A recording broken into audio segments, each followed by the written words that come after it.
kaate, magluluto na naman tayo mga kaate ng ating recipe na chicken amande rice with chicken and smoked flavor.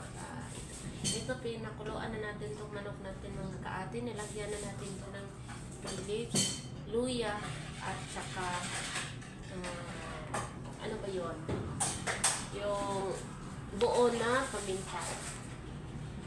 Tapos mga kaating mag-add tayo ng cardamom, cloves, and cinnamon stick.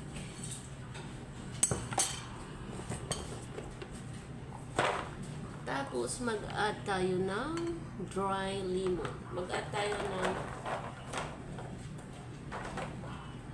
5. Okay.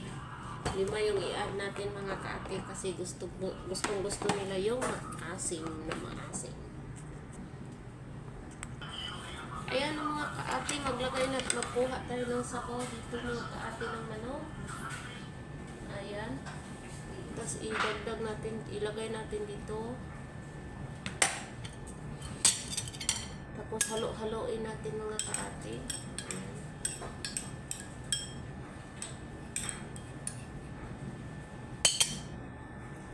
Mag-add tayo ng lemon juice.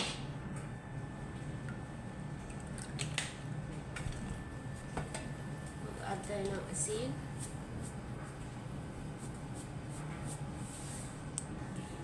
Mag-add tayo ng black pepper mga kaate. Ayan. Nakalagay na ba tayo ng asin mga kaate? Comment below mga kaate. Hintayin ko kayong comment nyo bago ako maglagay ng asin. So, kung bukas ko bukas na ito natin iluluto. Patuloy yung pagluluto mga kaate, o diba? Ayan yung mga kaate nyo, loading. Ayan, naglagay tayo ng saffron or coloring, food color. Ganon. Tapos ihalo-halo lang natin. Ayun, may kasamang kalandian na pagkahalo. Okay. Ayan. Agay, buak. So mga kaati, maglagdag na tayo ng olive oil. Ayan lang, maglagdag tayo ng olive oil. Tapos, ihalo lang natin mga kaati ng may kasamang kalandian mga kaati. Ayan. So, ayan mga kaate, i-ano na natin siya, i-aho na natin siya sa kahirapan. Yung manok mga kaate, i-aho na natin siya sa kahirapan. So, latang-laka na siya. So, yung sobrang lambot na niya mga kaate. Tulad ng pagmamahala ng aming kapitbahay mga kaate na lumambot na yung pag-ibig niya. Nakakatakot naman kaate ito tanggalin yung mga kasi parang nakatanggal na yung mga buto-buto. Huwag lang naman ganyan na. So ito na mga kaate, tapos na yung natin. So barnisan na natin sa mga kaate. Yung barnis natin yung pangpakinta mga kaate, hindi ito mabibili sa hardware. Ginawa ko lang to, ito mga kaate, oh. So, ihalo natin ng may kasamang kalandian mga kaate, ganito. Tapos, pahit. Yan lang. So, ito na mga kaate, tapos na natin to nilagyan ng varnish mga kaate. Hindi yung varnish na pang mabili sa hardware mga kaate ha, ito na, oh. So, handa na itong isalang natin sa oven mga kaate. So habang nag-ano tayo mga kaate, tanggalan natin ito ng mga kaate, yung mga laman-laman dito. Tanggalan natin ito. So, ilagay na natin siya sa ating oven mga kaate. So, nainitan na siya mga kaate kasi nangyayari dyan siya.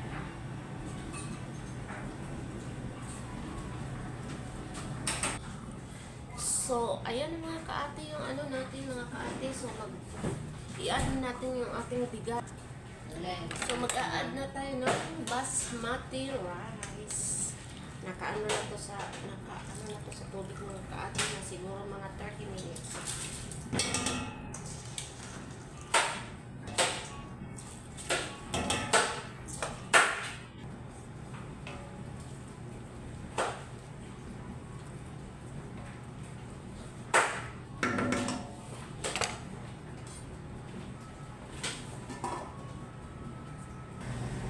So, ito mga kaati, nag-ano tayo ng hot water kunti.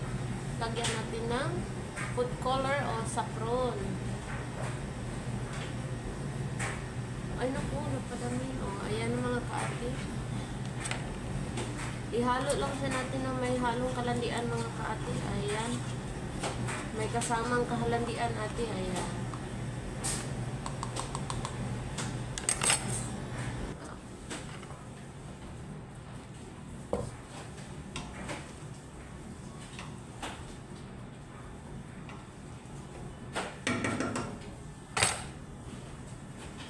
So, ito mga kaati na namala na siya, na-dry, kaupa na mo. Ito ko.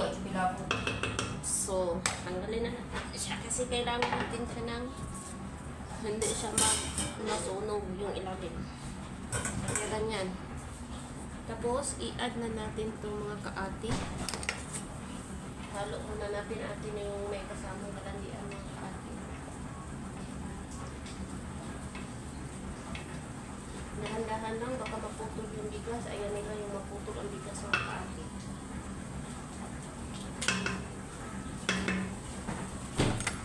Tapos maglagay na tayo ito.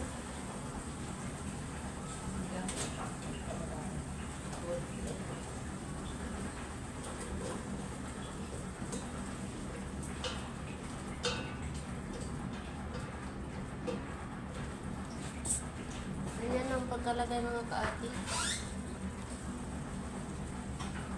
So, ito mga kaati, habang naghintay tayo dito mga kaati yung rice at yung chicken. Mag-ano tayo sa uling. Ito uling, ito mga kaati, charcoal. Ito yung gagawin natin sa pang smoke flavor. Lagay natin siya dito hanggang sa mag-apoy siya mga kaati. So, hintayin lang natin. So, ito na mga kaati, nag-apoy na siya. Na-apoy na siya, parang apoy talaga. Charot. So, kunin na natin yung chicken natin mga kaati. Mga kaati. Agay, napasok ko. So, luto na ito mga kaati. Pwede na ito ano. Ganyan lang yung ano.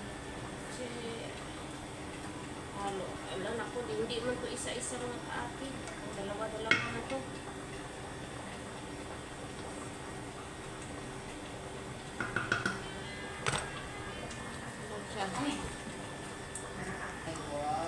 So, ito na mga kaati yung chicken natin. Ilagay na natin sa loob.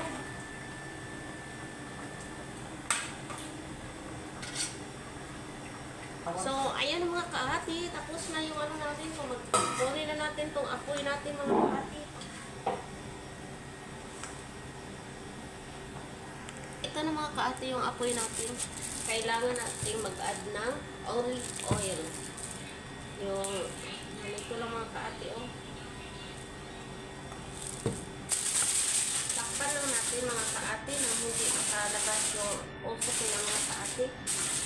Kasi yun ang magdala ng amoy sinugba mga kaati. Yung parang sinugba talaga yung amoy nito mga kaati. Takpan lang natin. So, ito mga kaati yung niluluto natin. Yung niluluto natin may kasama kalandian. So, dito natin takpan. Aray, mainit na pala siya mga kaati. Ayan, umusok pa siya mga kaati. Ayan. Tcharan! Kukunin na natin yung mga kaati yung ating. So, amoy niya talaga at mga kaati yung sinugba. So, kailangan na natin dyan. Ganyan lang mga kaati. Yung ating mandi rice with chicken with smoked flavor. Thank you for watching.